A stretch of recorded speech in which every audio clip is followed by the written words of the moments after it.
Empecé por quise cambiar de inmediato el sentido de nuestra conversación, y para tal fin abandoné la intención de proseguir con mis preguntas premeditadas y expuse mi duda más importante. ¿Acaso podría usted decirme más acerca de su desatino controlado? Dije. ¿Qué quieres saber de eso?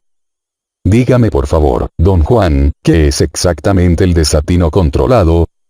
Don Juan rió fuerte y produjo un sonido chasqueante, golpeándose el muslo con la mano ahuecada. Esto es desatino controlado, dijo, y nuevamente rió y golpeó su muslo. ¿Qué quiere usted decir? Estoy feliz de que, al cabo de tantos años, finalmente me hayas preguntado por mi desatino controlado, y sin embargo no me hubiera importado en lo más mínimo si nunca hubieras preguntado. Pero he decidido sentirme feliz, como si me importara que preguntases, como si importara que me importara. Eso es desatino controlado. Ambos reímos con ganas. Lo abracé. Su explicación me resultaba deliciosa, aunque no acababa de comprenderla. Como de costumbre, estábamos sentados en el área frente a la puerta de su casa. Mediaba la mañana. ¿Con quiénes practica usted el desatino controlado, don Juan? Pregunté tras un silencio largo. Él chasqueó la lengua. Con todos, exclamó, sonriendo. Entonces, ¿cuándo decide usted practicarlo? Cada vez que actúo. En ese punto sentí necesidad de recapitular, y le pregunté si desatino controlado significaba que sus actos no eran nunca sinceros, sino solo los actos de un actor. Mis actos son sinceros, dijo, pero solo son los actos de un actor. Entonces todo lo que usted hace debe ser desatino controlado. Dije, verdaderamente sorprendido. Sí, todo, dijo él. Pero no puede ser cierto, protesté, que cada uno de sus actos sea únicamente eso. ¿Por qué no? Replicó con una mirada misteriosa. Eso significaría que nada tiene caso para usted y que nada ni nadie le importan en verdad. Yo, por ejemplo. ¿Quiere usted decir que no le importa si yo me convierto o no en hombre de conocimiento, o si vivo, si muero, si hago cualquier cosa? Cierto. No me importa. Tú eres como Lucio, o como cualquier otro en mi vida, mi desatino controlado. Experimenté una peculiar sensación de vacío. Obviamente no había en el mundo razón alguna para que yo hubiera de importarle a don Juan, pero a la vez yo tenía casi la certeza de que se preocupaba por mí en lo personal. Pensaba que no podía ser de otro modo, pues siempre me había dedicado su atención completa durante cada momento que yo había pasado con él. Se me ocurrió que acaso don Juan solo decía eso por estar molesto conmigo. Después de todo, yo abandoné sus enseñanzas. Siento que no estamos hablando de lo mismo, dije. No debía haberme puesto como ejemplo. Lo que quise decir es que debe haber algo en el mundo que a usted le importe en una forma que no sea desatino controlado. No creo que sea posible seguir viviendo si nada nos importa en realidad. Eso se aplica a ti, dijo. Las cosas te importan a ti. Tú me preguntaste por mi desatino controlado y yo te dije que todo cuanto hago en relación conmigo mismo y con mis semejantes es precisamente eso, porque nada importa. La cosa es, don Juan, que si nada le importa, ¿cómo puede usted seguir viviendo?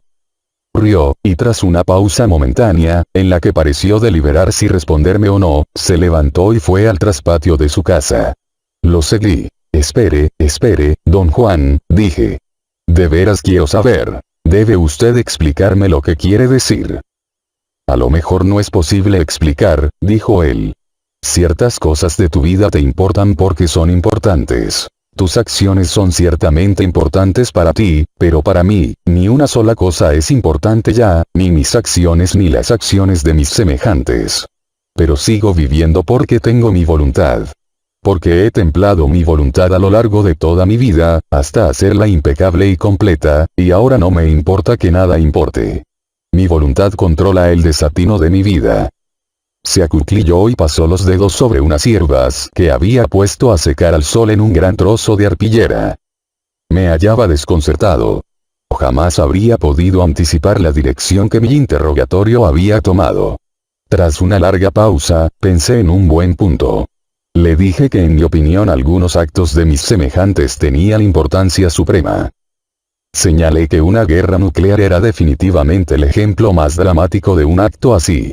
Dije que, para mí, destruir la vida en toda la faz de la Tierra era un acto de enormidad vertiginosa.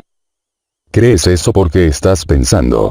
Estás pensando en la vida, dijo don Juan con un brillo en la mirada. No estás viendo. ¿Me sentiría distinto si pudiera ver? Pregunté. Una vez que un hombre aprende a ver, se halla solo en el mundo, sin nada más que desatino, dijo don Juan en tono críptico. Hizo una pausa y me miró como queriendo juzgar el efecto de sus palabras. Tus acciones, así como las acciones de tus semejantes en general, te parecen importantes solo porque has aprendido a pensar que son importantes. Puso una inflexión tan peculiar en la palabra aprendido que me forzó a inquirir a qué se refería con ella. Aprendemos a pensar en todo, dijo, y luego entrenamos nuestros ojos para mirar al mismo tiempo que pensamos de las cosas que miramos. Nos miramos a nosotros mismos pensando ya que somos importantes. Y por supuesto tenemos que sentirnos importantes. Pero luego, cuando uno aprende a ver, se da cuenta de que ya no puede uno pensar en las cosas que mira, y si uno no puede pensar en lo que mira todo se vuelve sin importancia. Don Juan debe haber notado mi expresión intrigada. Repitió sus aseveraciones 3 veces, como para hacerme comprenderlas. Lo que dijo me sonó al principio como un galimatías, pero al pensarlo cuidadosamente, sus palabras descollaron más bien como una declaración elaborada acerca de alguna faceta de la percepción. Intenté pensar una buena pregunta que lo hiciera clarificar su argumento, pero no se me ocurrió nada. Estaba casi oscuro. Desde mi puesto podía ver el cielo hacia el oeste. Las orillas de unas espesas formaciones de nubes estaban teñidas de un color anteado profundo, mientras el centro de las nubes permanecía casi negro. Iba yo a comentar la belleza de las nubes, pero él habló primero. Esponjosas por fuera y apretadas por dentro, dijo señalando las nubes. Su frase encajaba tan a la perfección que me hizo saltar. En este momento yo iba a hablarle de las nubes, dije. Entonces te gané, dijo, y rió con abandono infantil. Le pregunté si estaba de humor para responder algunas preguntas. ¿Qué quieres saber? Repuso. Lo que me dijo usted esta tarde acerca del desatino controlado me ha inquietado muchísimo, dije. Realmente no puedo entenderlo. Claro que no puedes entenderlo, dijo. Estás tratando de pensarlo, y lo que yo dije no encaja con tus pensamientos. Estoy tratando de pensarlo, dije, porque esa es la única forma en que yo, personalmente, puedo entender cualquier cosa. Por ejemplo, don Juan, dice usted que, cuando uno aprende a ver, todo en el mundo entero carece de valor. No dije de valor. Dije de importancia. Todo es igual y por lo tanto sin importancia. Por ejemplo, no hay manera de decir que mis actos son más importantes que los tuyos, o que una cosa es más esencial que otra. Por lo tanto, todas las cosas son iguales, y al ser iguales carecen de importancia. Le pregunté si estaba declarando que lo que había llamado ver era en efecto una manera mejor que el simple mirar las cosas. Dijo que los ojos del hombre podían realizar ambas funciones, pero ninguna era mejor que la otra. Sin embargo, educar los ojos nada más para mirar era, en su opinión, un desperdicio innecesario. Por ejemplo, para reír necesitamos mirar con los ojos, dijo, porque solo cuando miramos las cosas podemos captar el filo gracioso del mundo. En cambio, cuando nuestros ojos ven, todo es tan igual que nada tiene gracia. ¿Quiere usted decir, don Juan, que un hombre que ve nunca puede reír? Permaneció en silencio un rato. Tal vez haya hombres de conocimiento que nunca ríen, dijo. Pero no conozco ninguno. Los que conozco ven y también miran, de modo que ríen. ¿Lloraría asimismo un hombre de conocimiento? Por supuesto. Nuestros ojos miran para que podamos reír, o llorar, o regocijarnos, o estar tristes, o estar contentos. A mí personalmente no me gusta estar triste. Por eso, cada vez que presencio algo que por lo común me entristecería, simplemente cambio los ojos y lo veo en lugar de mirarlo. Pero cuando encuentro algo gracioso, miro y me río. Pero entonces, don Juan, su risa es genuina, y no desatino controlado. Don Juan se me quedó mirando un momento. Yo hablo contigo porque me haces reír, dijo. Me haces acordar a unas ratas coludas del desierto que se quedan atracadas cuando meten la cola en agujeros tratando de ahuyentar a otras ratas para robarles la comida. Tú quedas atrapado en tus propias preguntas. Ten cuidado. A veces, esas ratas se arrancan la cola al soltarse. La comparación me hizo gracia y reí. Don Juan me había enseñado cierta vez unos roedores pequeños, de cola peluda, que parecían ardillas gordas. La imagen de una de esas ratas rechonchas arrancándose la cola a tirones era triste y al mismo tiempo morbosamente chistosa. Mi risa, así como todo cuanto hago, es de verdad, dijo don Juan, pero también es desatino controlado porque es inútil. No cambia nada y sin embargo lo hago. Pero según yo lo entiendo, don Juan, su risa no es inútil. Lo hace a usted feliz. No. Soy feliz porque escojo mirar las cosas que me hacen feliz, y entonces mis ojos captan su filo gracioso y me río. Te lo he dicho incontables veces. Siempre hay que escoger el camino con corazón para estar lo mejor posible, quizá para poder reír todo el tiempo. Interpreté sus palabras en el sentido de que el llanto era inferior a la risa, o al menos, quizá, un acto que nos debilitaba. Él aseveró que no había diferencia intrínseca y que ambas cosas carecían de importancia. Dijo, empero, que su preferencia era la risa, porque la risa hacía a su cuerpo sentirse mejor que el llanto. En este punto sugerí que, si uno tiene preferencia, no hay igualdad. Si él prefería la risa al llanto, la primera era sin duda más importante. Don Juan mantuvo tercamente que su preferencia no quería decir que no fueran iguales, y yo insistí diciendo que nuestra discusión podía extenderse lógicamente al planteamiento de que, si todas las cosas eran supuestamente iguales, ¿por qué no elegir también la muerte? Eso hacen muchos hombres de conocimiento, dijo. Un día desaparecen así nomás. La gente piensa que los emboscaron y los mataron a causa de sus hechos. Prefieren morir porque no les importa. En cambio, yo prefiero vivir y reír, no porque importe, sino porque esa preferencia es la inclinación de mi naturaleza. Si digo que prefiero o escojo es porque veo, pero el asunto es que yo no escojo vivir. Mi voluntad me hace seguir viviendo a pesar de cuanto pueda ver. Tú no me entiendes ahora a causa de esa costumbre que tienes de pensar así como miras y de pensar así como piensas.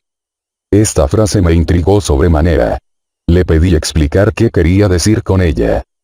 Repitió la misma formulación varias veces, como dándose tiempo para organizarla en términos distintos, y luego remachó su argumento diciendo que con lo de pensar se refería a la idea constante que tenemos de todo en el mundo.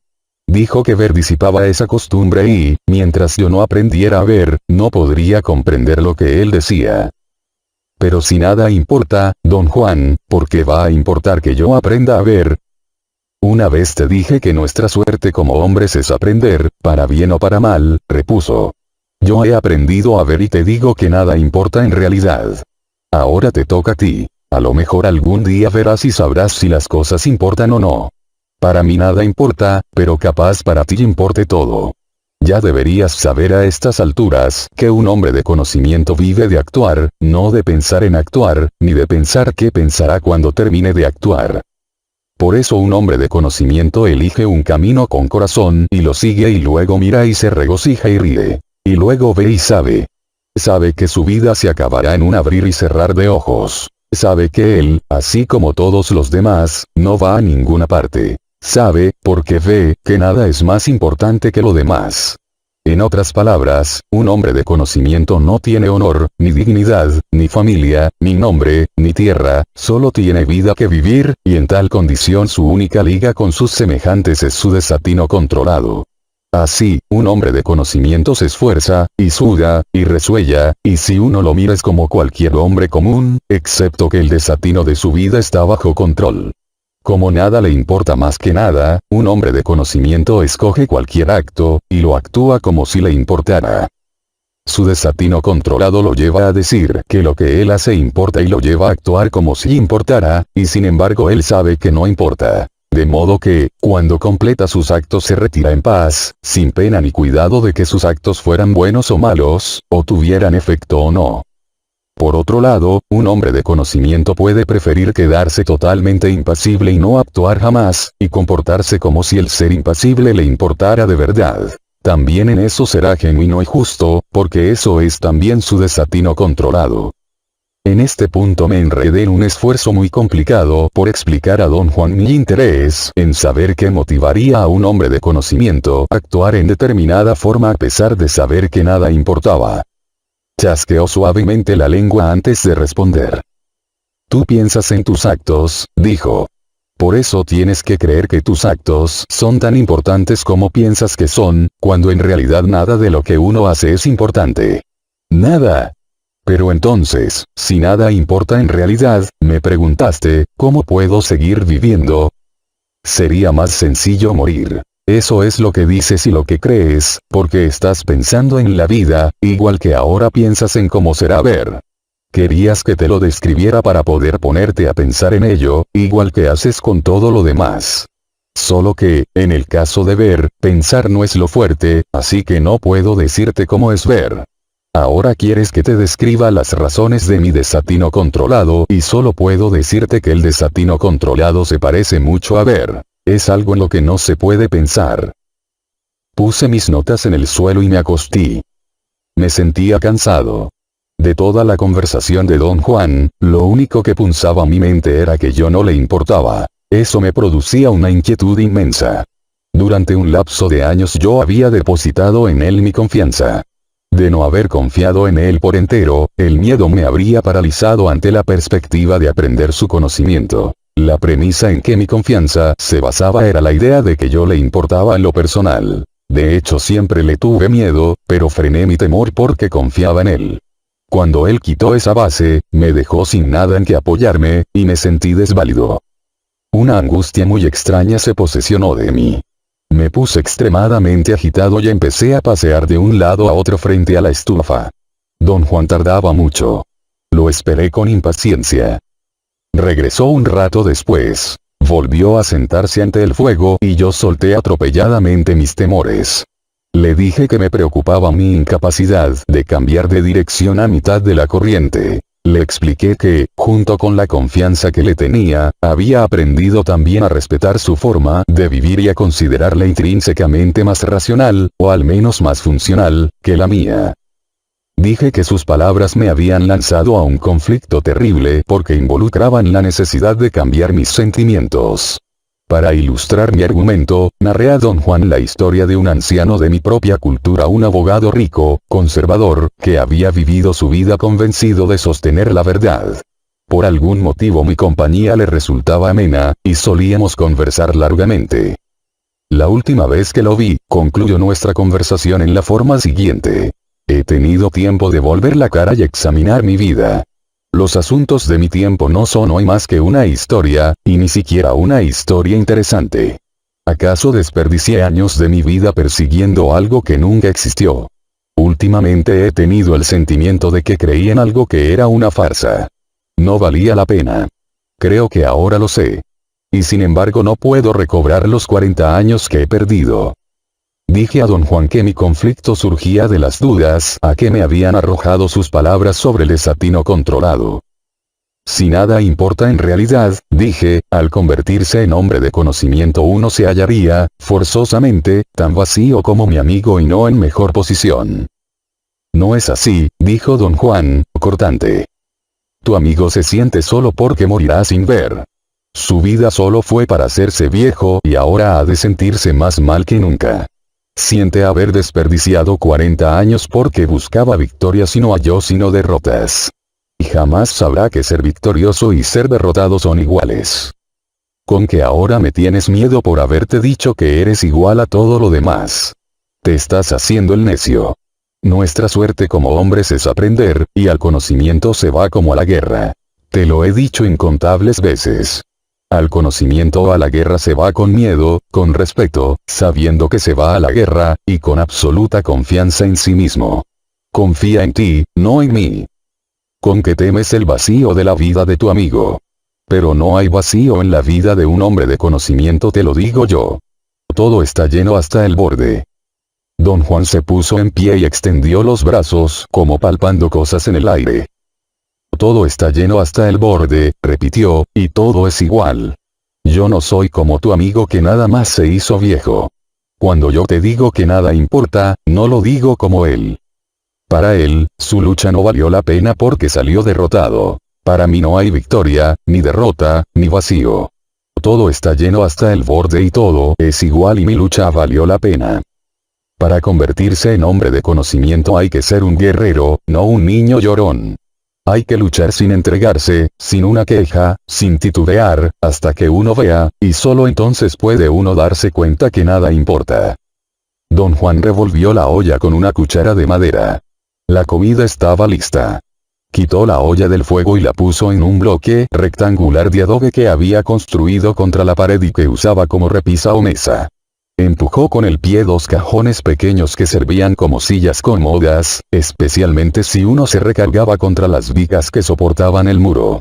Me hizo seña de tomar asiento y sirvió un plato de sopa. Sonrió. Sus ojos brillaban como si en verdad disfrutara mi presencia. Suavemente deslió el plato en mi dirección. Había en su gesto tal calor y bondad que parecía estarme pidiendo restaurar mi confianza en él. Me sentí idiota. Traté de romper mi pesadumbre mientras buscaba mi cuchara, pero no pude hallarla. La sopa estaba demasiado caliente para beberla del plato, y mientras se enfriaba pregunté a don Juan si desatino controlado quería decir que un hombre de conocimiento ya no podía querer a nadie. Dejó de comer y rió. ¿Te importa demasiado querer a los otros o que te quieran a ti?, dijo. Un hombre de conocimiento quiere, eso es todo. Quiere lo que se le antoja o a quien se le antoja, pero usa su desatino controlado para andar sin pena ni cuidado. Lo contrario de lo que tú haces ahora. Que los otros lo quieren o no lo quieran a uno no es todo lo que se puede hacer como hombre. Se me quedó viendo un rato, con la cabeza algo ladeada. Piénsalo, dijo. Hay una cosa más que quiero preguntar, don Juan. Dijo usted que necesitamos mirar con nuestros ojos para reír, pero yo creo que nos reímos porque pensamos. Un ciego también se ríe. No, dijo. Los ciegos no ríen. Sus cuerpos se sacuden un poquito con la oleada de la risa. Jamás han mirado el filo gracioso del mundo y tienen que imaginarlo. Su risa no es rugido. No hablamos más. Yo experimentaba una sensación de bienestar, de felicidad. Comimos en silencio. Luego don Juan empezó a reír. Yo estaba usando una rama seca para llevar las verduras a mi boca.